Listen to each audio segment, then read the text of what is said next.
So now we have modern biology, armed with a theory, armed with a language, a mature science, being given the opportunity to carry out a real practical project, a project of immense scope, the sequencing of the entire human genome. Now, what are the issues that derive from that? In fact, one would wonder, why are there issues? I mean, many biologists would think this is a good thing. We'll get more information, we'll learn more about the human genome, we'll know what it means to have all these genes in the arrays that they are in our chromosomes. But really what we need to understand is, what are the problems that might come from this information, from deriving it, and what we do with the information. For instance, who owns the information?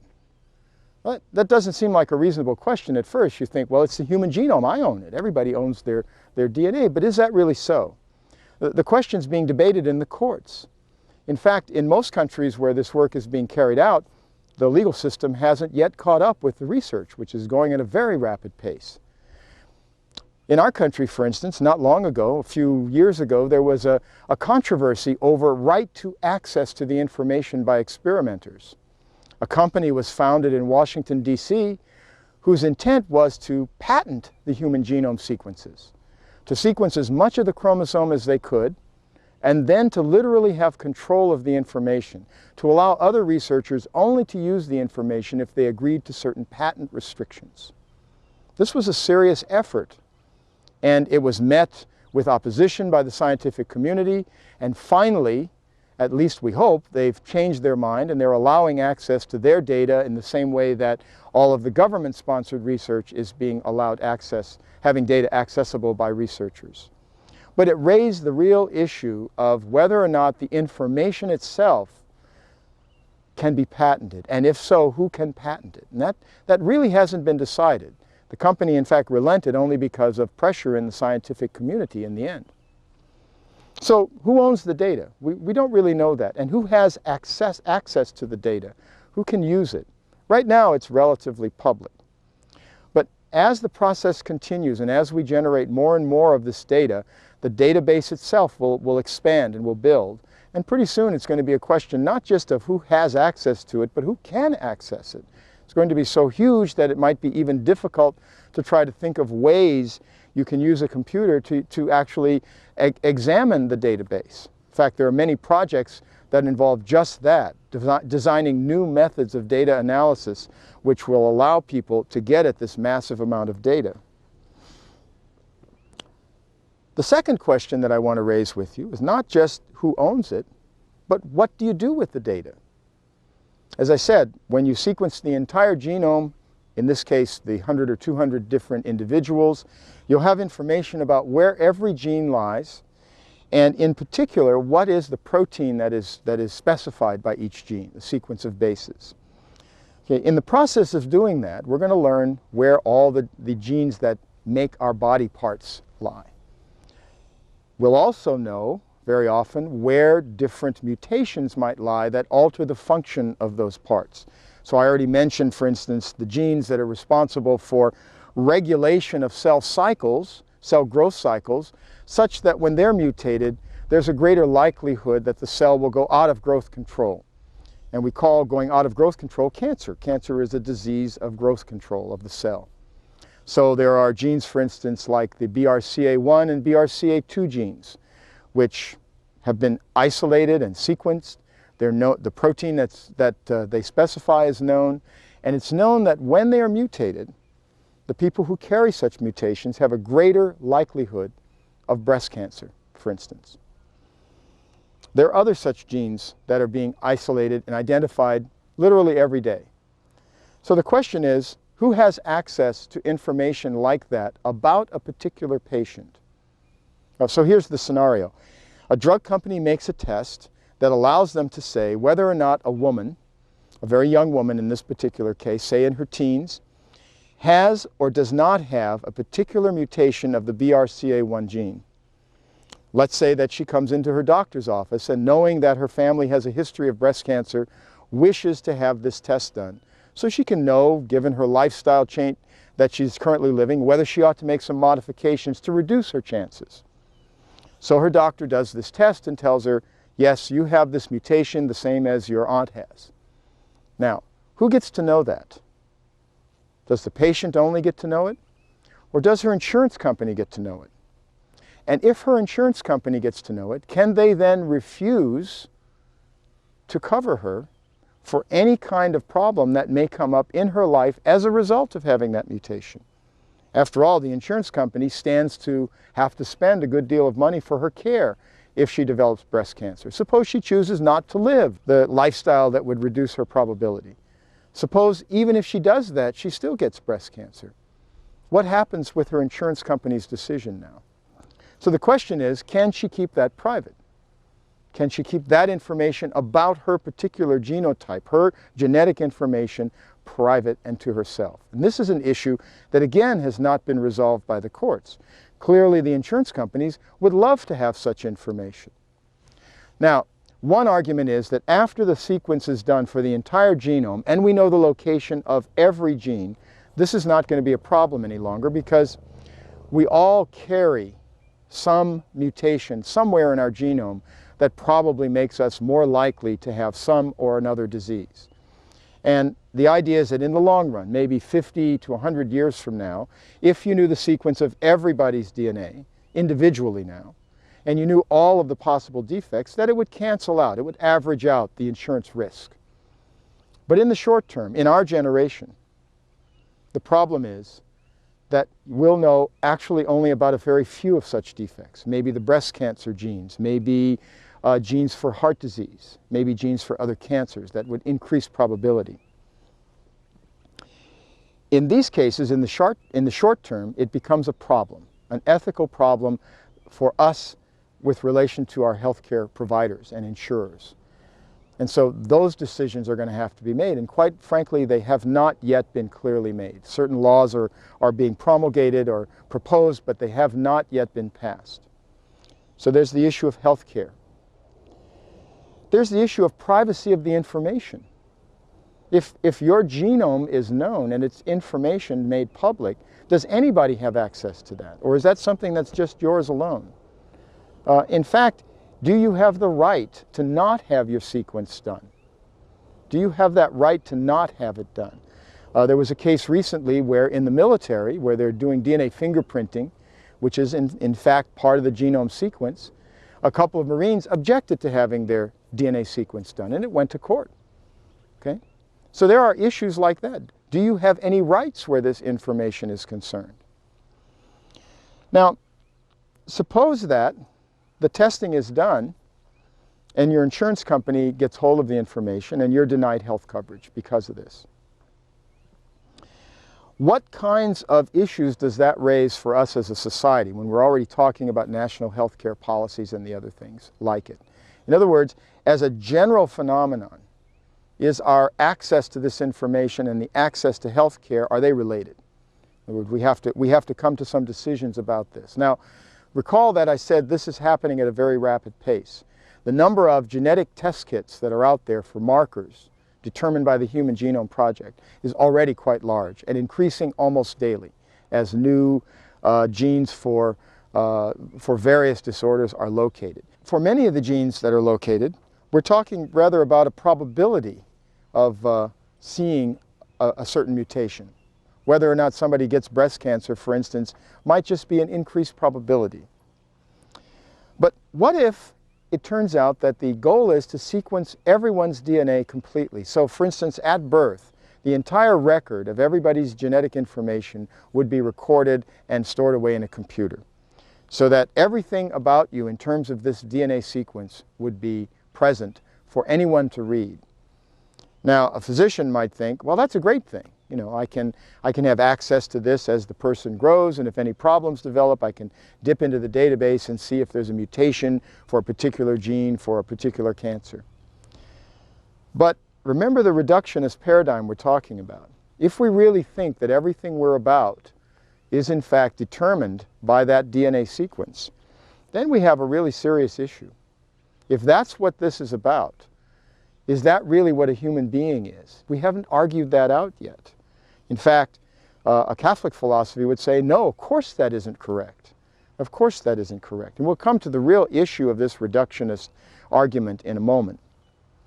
But for now, that idea of sequencing everyone's genome at birth has become, for instance, the plot of one of our most recent science fiction movies.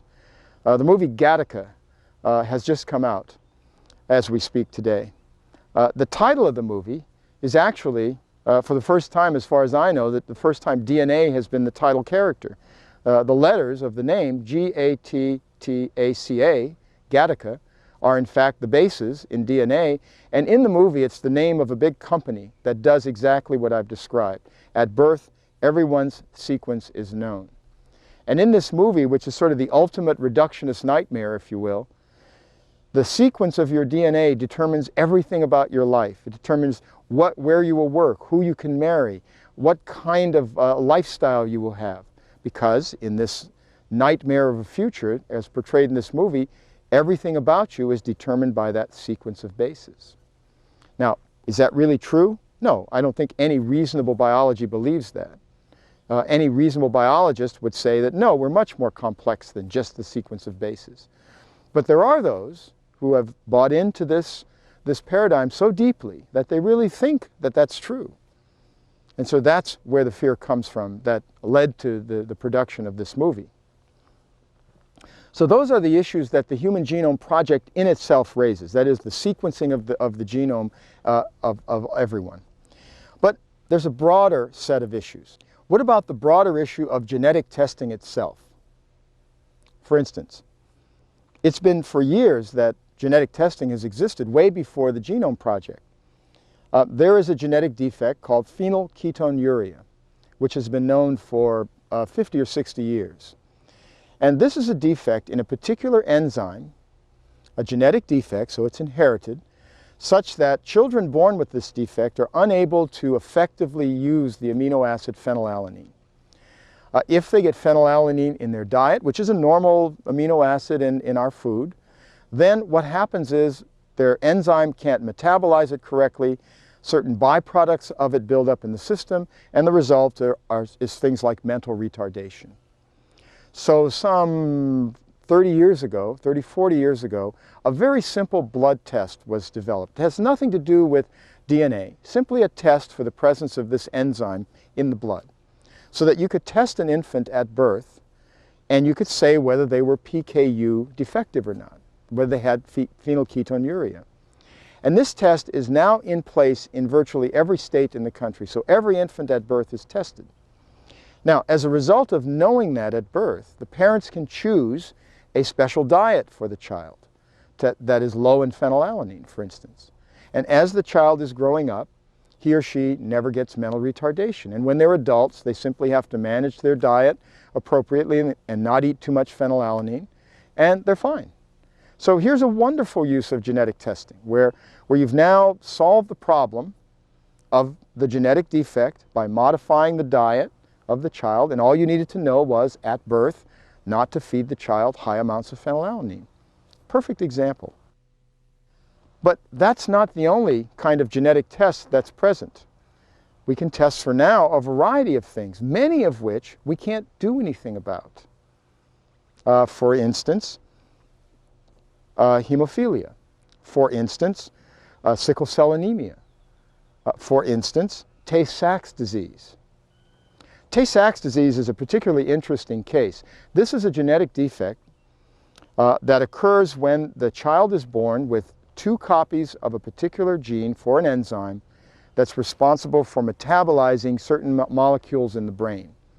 When both copies of the enzyme are bad, the child has Tay Sachs, named after the 2 physicians who first described the disease. It's a rare defect, but it's more common in certain populations, certain ethnic populations.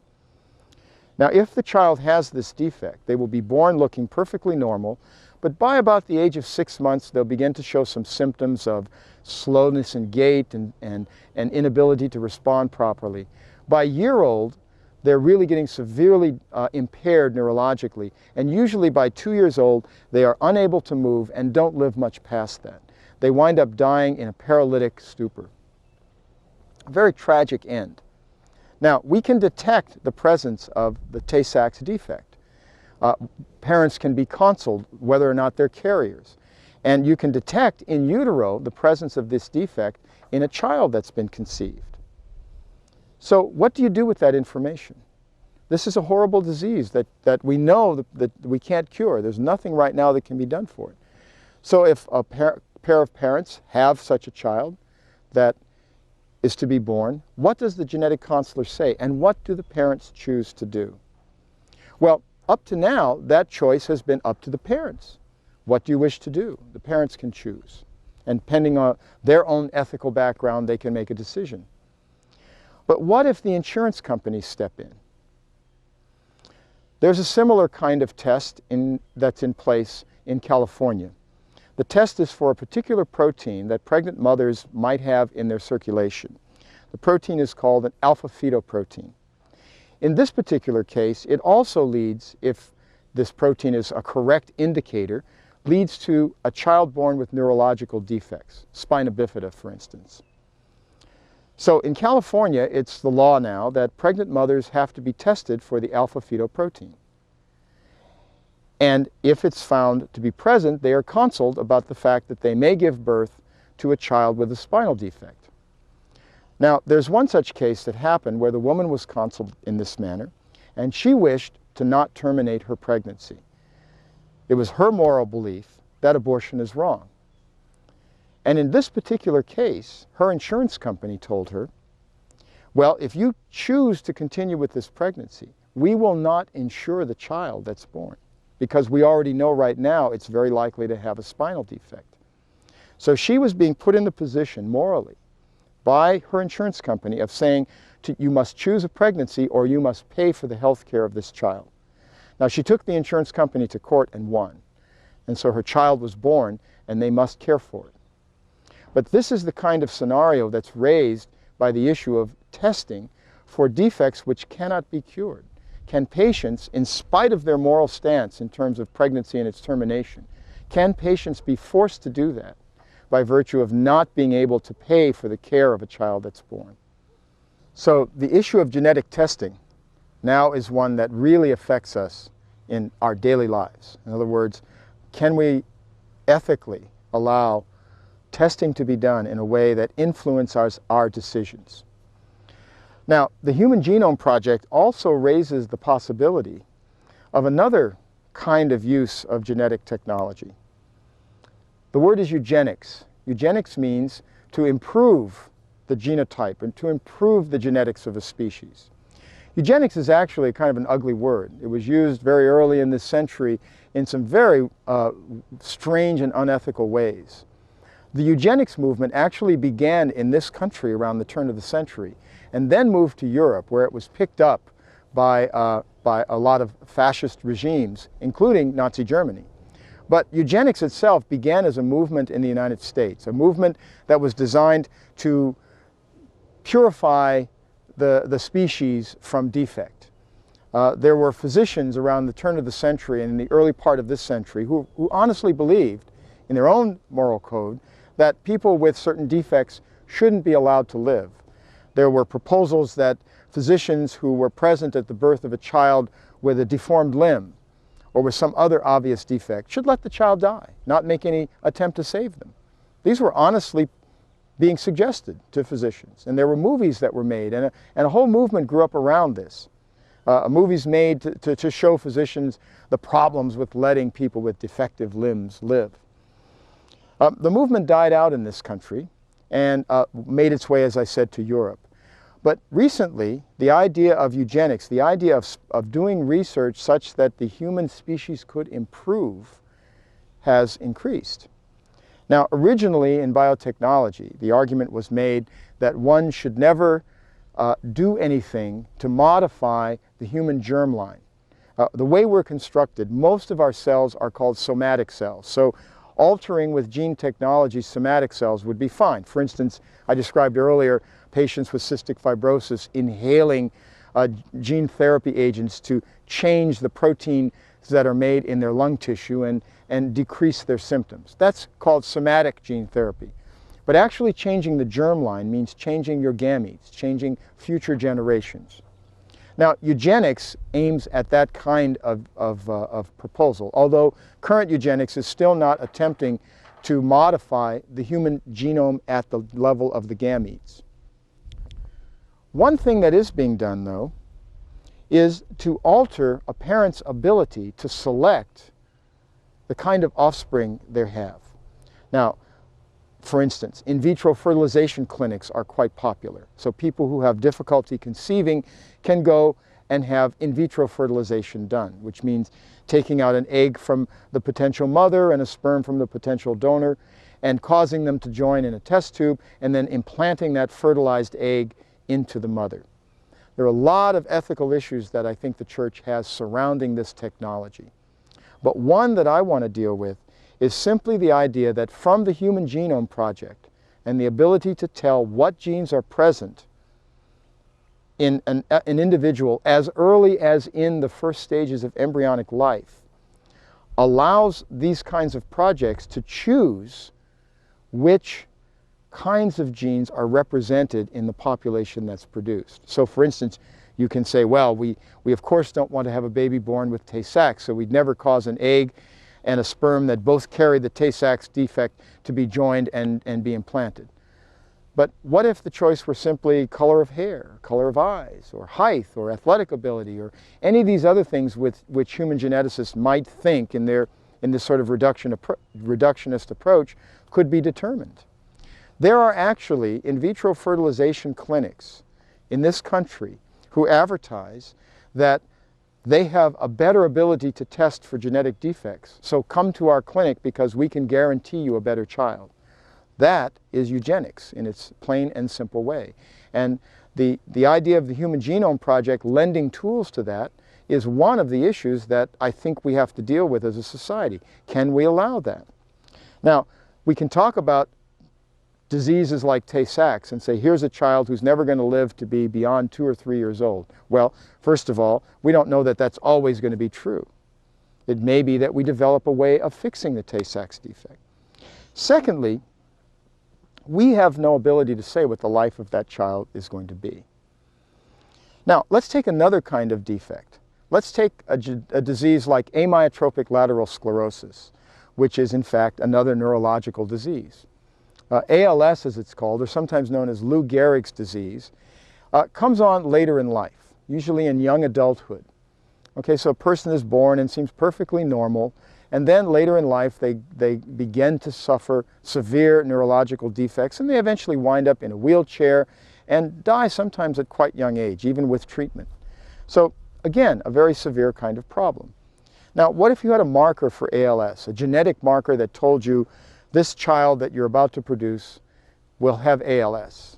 Okay? You'd say, well, maybe we can delete that. Maybe we can forget that child. Maybe some of you have heard of the cosmologist, astrophysicist, Stephen Hawking. Stephen Hawking suffers from ALS. Stephen Hawking wrote A Brief History of Time. He's one of our most prominent cosmologists. In fact, he may be one of the greatest geniuses of the latter part of the 20th century. Stephen Hawking was a graduate student at Cambridge University, and before he developed ALS, he was not really that serious a student. He was brilliant, but he hadn't really decided to what to apply himself. He hadn't really focused yet. And it's been said to me that by people who know him that after he found out he had ALS, when he realized that what his life was going to be, now his life came into focus. And it's been since that time that his powers the powers of his mind have been focused on the problems of cosmology. So I asked the question, where would we be if we had eliminated Stephen Hawking? Simply because in utero it was found that he would suffer as an adult from amyotrophic lateral sclerosis. So my point here is that making these decisions simply based on the gene sequence, which is what we'd be doing, simply based on the fact that we know in this patient there is a defect, doesn't tell us anything about who that person is, who that person will become. That's the problem and the issue that I think is raised by this very reductionist, sort of deterministic approach to gene sequencing and its use. Now, I've called the technique of making recombinant molecules cloning. I've said it's cloning DNA. But earlier I made a distinction between that kind of cloning and the cloning of organisms. So let's go back to that now, and let me explain a little bit more about these differences. Cloning simply means to produce an identical organism to the one that you started with. So if I start with a group of bacteria cells, and I isolate one cell and allow it to grow into a colony of bacteria, where every bacterium in the colony is the same, I say that I have a clone of bacteria. They're all genetically identical. And that's where the idea of cloning DNA comes from, because remember, we put our recombinant molecule into a bacterial cell. So in that sense, we've cloned DNA. But what we really have is a clone of bacterial cells. Now, the same thing is true of any kind of cell which grows and divides by the process we called mitosis earlier, such that all descendants are genetically identical. We call the descendants of that, therefore, a clone. Now, the idea of cloning an organism is slightly different than that. About 50 years ago, when people were working on the idea of how multicellular creatures develop from single cells. We start as a single fertilized cell. We develop into a multicellular organism. People were curious about what happens during that process. How is it that we start from a single cell and we wind up being a complex organism with very different tissues where each of those cells is expressing the genetic information in a different way? So the question was asked, well, there's two possibilities. One, every cell is no longer genetically identical. After growth, our kidney cells are genetically different from our liver cells.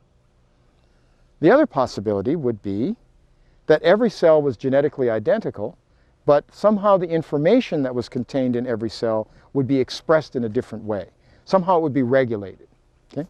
So that kidney cells did not express the same kind of genetic information as liver cells, for instance, or as retinal cells in your eye. So experimenters in England tried to do a simple experiment to test that, and they did it with frogs. They took the nucleus out of a frog cell. Now, the nucleus contains the chromosomes, remember. So they were going to ask, is this nucleus from this frog cell able to carry all of the information necessary to produce another frog? So they took a nucleus out of a frog cell and they placed it into an egg from which they had already removed the nucleus. The egg was fertilized. They took the nucleus out. Now, this technology requires micromanipulation. They work under a microscope and they have probes that they can see under the microscope and manipulate with tiny controls. Very painstaking kind of work. Now, they asked if this would work with the frog. So they take the nucleus out, they move it into the egg, and they let it develop, and they see if they get a frog, or at least a tadpole. And in the early experiments, which were carried out in the 1950s, the answer was, yes, you can get a tadpole that way. Very rarely. It turns out that when you take a cell from a frog, or even from a tadpole, the cells have been, we say, reprogrammed to not express all of the genetic information by then. So in the experiment that was done, the nucleus was taken from an intestinal cell in the tadpole and placed in the egg. But a tadpole resulted from this experiment once out of 700 attempts, let's say. Now, what this did scientifically was prove that every cell in our body as a human, or a frog, or a dog, every cell contains in its nucleus all of the information necessary to produce the new individual. We say that the cell is totipotent. Totipotent. It's got all of the information. Now, that frog that's produced is a clone of the frog from whom the nucleus was taken. So the idea of cloning an organism in this way has been around in biology for a good 50 years. Now, recently, I'm sure you're all aware in the news of the cloning of the sheep. I think the name is Molly, done in Scotland, where this exact same experiment was done now with a sheep, where a nucleus was taken from a cell of an adult sheep, put into an egg, allowed to develop, and out came a new sheep. In this case, the new sheep is a clone of the one from whom the nucleus was taken. Well, it turns out it's not an exact clone because there are certain things in the egg, certain genetic determinants in the egg that are different from what's in the nucleus. And so because this new sheep did not have exactly the same mother, did not have exactly the same environment in its egg, it's slightly different. But for practical purposes, we'll say it's a clone. It's genetically identical. Now, when this experiment was done, it was said, well, here's a way of producing animals that we might need for research or animals that we might need industrially by this technique. But because it was done not with an amphibian, but with a mammal, immediately came the question, could this be done with a human? And the experimenters said, oh, well, no, we're not at that level yet. We're just talking about sheep. That's all we're talking about. But the issue really is raised now. Can one do this experiment with humans? Could you take the nucleus from one of your cells and produce what everybody would call a clone of you? And our government, of course, immediately said this would be objectionable. This would be unethical to do this. Let's explore for a minute what is the problem with this? What are the ethical issues that people see? Well, there are some practical ethics involved. Who would the clone be? Would it be your twin? Maybe not necessarily. Would it be a new individual? No one knows that. Okay? The legal ramifications of this are sort of not done yet. This is brand new kind of technology, if such a thing were done. What about the kinds of misuses this could be put to? For instance, people have now started talking about, well, not cloning the entire individual, but say just taking cells out and cloning enough of the body to make transplantation parts, a new heart, a new liver, a new kidney. Just grow that much, right? So making these clones for the production of body parts that you might need later in life. So we'd have that ready to go if we needed it. Transplantation would then not involve any tissue rejection because it would be you. Immunologically, would be indistinguishable from your own tissue. So you wouldn't have all the problems of immune suppression that occur now in transplants. So what ethically is wrong here? I think at the heart of the ethical issue here is the problem of what we've been talking about, the reductionist view of humans as opposed to what we might call the Christian or spiritual view of humans. Who are we and what are we determined by? Is everything we are determined by that nucleus and that chromosome, or is there something more to us? Is there an ensoulment that happens? And this is what we believe, of course, as Christians, that there is an ensoulment, that there is more to being the human person than just the DNA. And that manipulating the biological system in this way is somehow more than unethical, it's immoral. Okay? In other words, we would be doing something where we would be, in effect, interfering with what is a very natural process in a way that we've never been able to do before. So if such a clone were made, the church would argue, we don't know who that would be yet. We haven't really dealt with that. And would it be you? I don't think so. But who would it be? We don't really know yet. So this is the real ethical problem that's at the heart of this. Now you ask, well, is anybody seriously doing this? Is anybody seriously considering making clones of people? Well, I can't give you an answer to that, but I'll tell you a story. I was in Flagstaff, Arizona a couple of years ago, and I was giving a lecture on human genetics, on biotechnology, and on issues surrounding the Human Genome Project. And at one point in the lecture, I talked a little bit about cystic fibrosis, as I've done in this series. And I mentioned the kinds of experiments that are being done in terms of cloning the gene for cystic fibrosis and the possible treatments that could come in the future. And in the audience, a woman raised her hand, and she said that her son had died of cystic fibrosis a couple of years before that. And she said that as her son lay in bed in the hospital dying, a physician came to her and said, "It's too bad that we're not a few years into the future when we could take some of the DNA out of your son or some of his cells and we could create for you a new son." And she told me that she was outraged by this thought, that the physician actually thought that would be her son. And what happened that was very interesting next was another woman in the audience raised her hand, a woman who's from the Navajo Nation in the northern part of the state. And she said that in their culture, no one could even think that thought. In other words, their philosophical system is such that they can't separate the person from the spirit. They couldn't even think the thought. And I found that fascinating. It told me that there is so much about what we've done in science that allowed that physician to say that to that woman.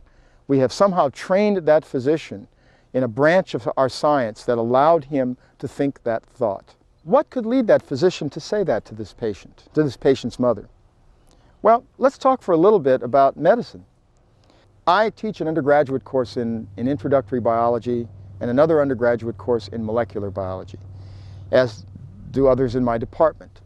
And most of our students are being trained to go on to medical school. In fact, most of our undergraduates believe, and it's borne out by the experience of those who went before them, that the best training to actually pass the series of exams to get into medical school is either a degree in molecular biology or genetics or even better biochemistry. So that all of these techniques we've been talking about, all of this paradigm of basic gene expression becomes part and parcel of their training. And from there they go on to the medical school where they're retrained in this again. They get courses in biochemistry and in genetics, and they eventually wind up in the clinics. All of our medical schools, in fact, are allopathic medical schools. Allopathy means the use basically of drugs to treat disease, and drug modalities and surgical modalities. Now, there are of course other kinds of modalities that are out there, but most of those are considered by the general allopathic community to be fringe kinds of treatments or outside the normal framework. Now, what is it about the physician's training that is unique here? We've trained them as basic scientists in the undergraduate years. They've been shown the reductionist approach and its powers methodologically. They might, if they were given this as a professor, been told that ontologically reductionism works. Although that's less likely because not every biologist would say that.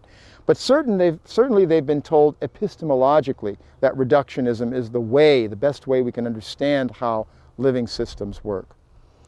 They go on to the College of Medicine where in the clinical years they are trained as curers. Their objective is to cure disease.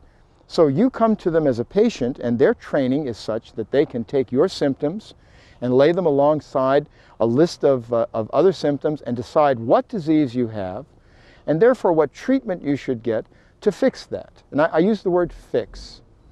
So you come to them with a problem and they attempt to fix the problem and make you well, to cure you. Now, if your physician is unable to effect a cure, then he or she is trained in medical school in allopathy to think that they've somehow failed in their diagnosis or somehow they have failed in their application of the proper cure, or somehow medicine has failed them because it hasn't yet learned how to fix your problem. So somehow there's a failure. In other words, there's a very deterministic kind of approach to treatment. I have determined what your problem is. Here are the list of symptoms. Here are the list of treatments. You should respond to this, and therefore you should be cured. And if you're not cured, then somewhere along this chain, a failure has occurred. I either have not diagnosed you correctly, or we don't know enough to fix you. So that kind of deterministic approach is used in medicine. It comes from, I think, it comes from the training. It comes from the fact that medicine is really applied biology. Medicine is really applied biology. Just as engineering is applied physics, medicine is applied biology. Now, as the physicians learn this approach to thinking, notice that they've also become reductionist in their approach. If you present with a certain symptom, a certain set of symptoms, they'll focus in on that organ system that is defective. Maybe it's your liver that needs fixing, so we'll fix your liver. Notice that now they're focused on one particular organ system rather than on you as a person. Okay? So they've reduced the problem to an issue with an enzyme system in your liver. So now I have the drug to match that and I can fix it and send you on your way. Now that's allopathy, and it's not that it's a bad thing. It works for many things. Certainly if I have an infection with a bacterium, I want an antibiotic to treat that because I don't want that to spread. So it works. Now the question is, is it the best kind of medicine? Or is it the only kind of medicine? Is there another way of thinking about this that breaks out of that paradigm of reducing it to the smallest element and being very deterministic about it? Notice that medicine is using a philosophical basis from basic biology that is a philosophical basis that goes back 100 years. No longer true of where physics is today. So quantum mechanics has not caught up with biology, nor has it caught up with medicine. Now, there's another approach. The other kind of approach in medicine is called integrative medicine.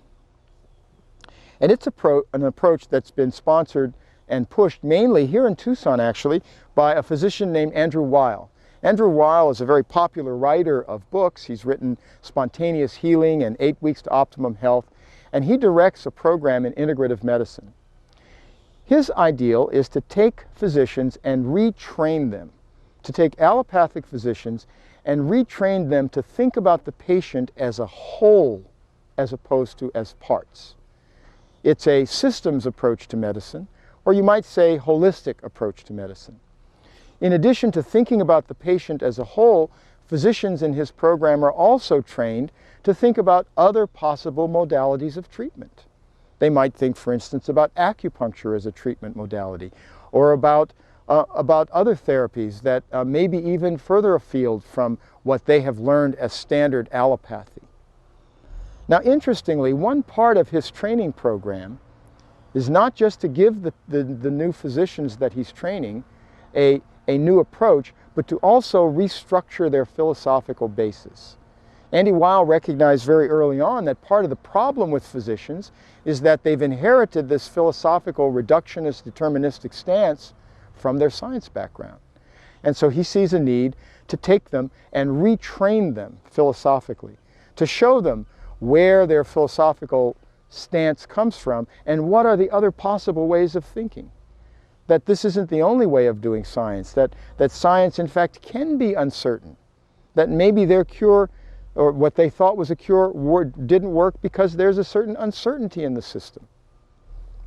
Now, that uncertainty I don't think is the same thing as the quantum uncertainty we talk about in physics, but nonetheless the thinking process, the metaphor is present. The integrative medicine approach of Andy Weil has another advantage for the physicians. Remember I said that in allopathy, the physicians are trained in a reductionist, deterministic fashion as curers. They're there to fix your problem. In this approach, however, in this new approach, the physicians are trained as healers. In fact, they're empowered to assist the patient in his or her own healing. The idea of integrative medicine is that healing is actually something that takes place in the patient. That the physician is only there to lead the patient to healing, to help in modalities which might lead the patient to healing, lifestyle changes or other things. Allopathy is a part of it. Certainly drug intervention is a part of it when it's called for. But the emphasis is on the entire patient, on a holistic approach. And the physicians who are training in this program, I've been told, and been told by them, feel empowered now to do things that they couldn't do as allopaths because they don't feel responsible as much as they did before. Now, part of the responsibility is the patient's. So this is a new approach that not only steps away from the standard paradigm of medicine, but as you notice, steps away from the philosophical stance of modern biology, the completely reductionist kind of approach. Now, one last ethical issue that I want to raise that comes from the Human Genome Project, and that is the question of who decides and when should it be decided if an experiment should be done, if a line of experimentation should be followed. For those of you who've seen the movie Jurassic Park or read the book, because the same scene is in the book, Michael Crichton has created a company here which is involved in biotechnology research. The company, as you all know from the story, is making dinosaurs from DNA. A science fiction approach can't be done. You can't really create dinosaurs from taking their DNA, nor can we create humans at this point from taking DNA and restructuring it into a living thing. But in the movie, this happens as a science fiction approach. And as you recall, a group of scientists are brought to examine the project and sort of pass on whether it will work or not. And one of these is a chaos theoretician. Ian Malcolm is the character's name. And in the movie, there's this wonderful scene over a luncheon after they've witnessed the wonders of Jurassic Park, and the lawyer and the owner of the company are waxing poetic about all the money they can make and the different ways that they can sell this entertainment to the public. And Ian Malcolm says something like, the arrogance before the power of nature astounds him here. And then he goes into a soliloquy about genetics and its power and the misuse of it.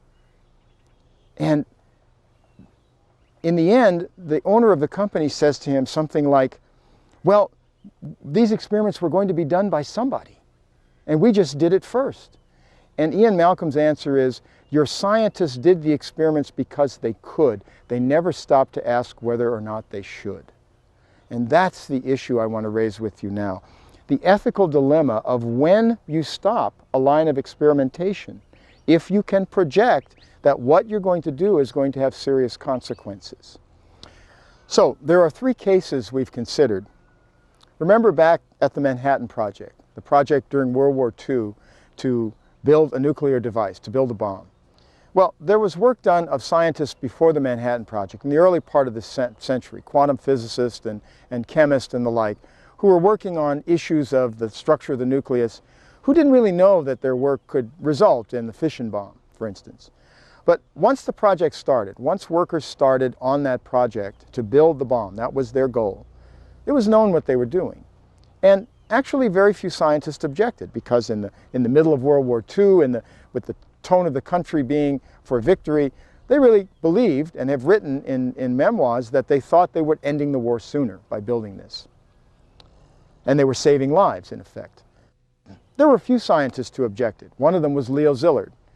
In fact, he left the project after the surrender of Nazi Germany, when it was clear the bomb was only being used to be dropped on the Japanese. Leo Zillard left in protest, along with a couple of others. And Leo, as I said earlier, moved to the burgeoning field of molecular biology and was one of the people who joined Max Delbruck. But by and large, there was little real effort to ask, should we be doing this? It was clear that everyone thought we should be doing it.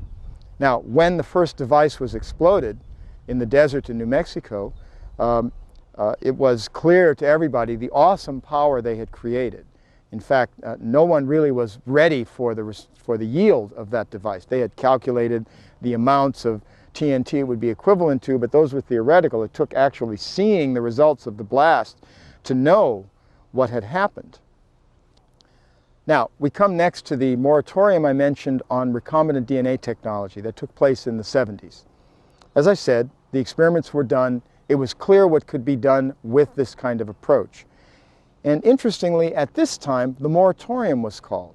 So everyone voluntarily asked the question, should we be doing these experiments? Now, you can argue with the answer. You can argue that perhaps the answer was already a foregone conclusion, that everyone knew the experiments were going to be allowed to continue. But the debate was engaged. And to the credit of the biologists at the time, there was an honest discussion of it. There was an honest argument. People with differing opinions were allowed to speak. And yet we went ahead with the technology, but we had the discussion. Now we'll move to the Human Genome Project. In this case, did we ever ask the question, should we sequence the human genome? Did we ever stop to ask the question, is this the right thing to do? And as I've described for you, now we had a kind of impetus that was different from that in World War II. There was no war being fought, but we have the impetus of the industrial effect, we'll say. That is, that out of this was going to come something which would be profitable. The use of genetics for testing, the use of the Human Genome Project to produce a product, in effect. And with that pressure and with the amount of money, I think, being offered, very little effort was given to questioning except to establish the ELSI funds, as I've mentioned before, so that we had a forum for objection, but not a forum which stopped the work. The project moved ahead and is still moving ahead, even as the ELSI meetings are being held and as people's objections are being raised. The project moves ahead, in fact, very rapidly.